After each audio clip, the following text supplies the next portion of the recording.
નમસ્કાર, આપ જોઈ રહ્યા છો વડોદરાનો વાસ. હવે જોઈએ અગત્યના સમાચાર. વડોદરા શહેરમાં ફરી એક વખત વીજ કંપની દ્વારા ચેકિંગની કાર્યવાહી હાથ ધરવામાં આવી. સવારથી જ શહેરના માંડવી પેટા વિભાગીય કચેરી તાબા હેઠળ આવતા ફતેપુરા, ભાંડવડા, મંગલેશ્વર, ધૂળધોયાવાડ સહિતના વિસ્તારોમાં વીજ ચેકિંગની કાર્યવાહી હાથ ધરવામાં આવી. મધ્ય ગુજરાત વીજ કંપની લિમિટેડ દ્વારા સમયાંતરે વીજ ચેકિંગ ઝુંબેશ હાથ ધરવામાં આવતી હોય છે.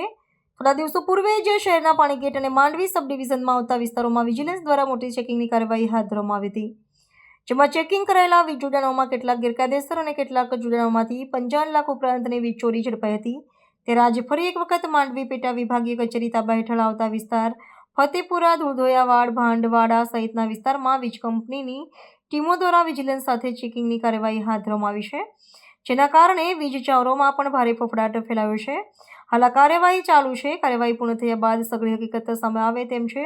જોકે આ કાર્યવાહીમાં મોટી વીજ ચોરી ઝડપાઈ તે વાતને પણ નકારી શકાય તેમ નથી.